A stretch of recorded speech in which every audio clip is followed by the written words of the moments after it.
రాష్ట్ర బడ్జెట్ ఉగాది పచ్చడిలా ఉందని Kothagudem CPI MLA Kunamneni Sambasivarao అన్నారు. రాష్ట్ర జనాభాలో సగం మందికి ఈ బడ్జెట్ ఫలాలు అందేలా లేవని పేర్కొన్నారు.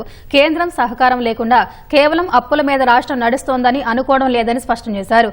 గత బడ్జెట్తో పోలిస్తే 9,000 కోట్లు మాత్రమే పెంచారని, కేటాయించిన బడ్జెట్లో ఇరిగేషన్ ప్రాజెక్టులు ఎలా పూర్తి చేస్తారని ప్రశ్నించారు. యువ వికాసం మంచి పథకమేనని అభిప్రాయపడ్డారు. ఆ ఆశలన్నీ నెరవేర్చే విధంగా బడ్జెట్ లేదని నాకు అర్థమైంది. ఎందువల్లంటే మనకు కేంద్రము రాష్ట్రం మధ్య సరైన రీతిలో మనకు రావాల్సినటువంటి నిధులు రాకుండా కేవలం అప్పులపైనే ఆధారపడి రాష్ట్రాన్ని నడపాలంటే ఇక సాధ్యం కాదని వాళ్ళ అర్థమవుతుంది. మన ఈ రూపాయి పోతే 41 పైసలు మాత్రమే మనకిస్తున్నారు. ఉన్న పాలకులు ఉన్నదానిలో జాగ్రత్తగా చేయాల్సిన బాధ్యత ఉంది.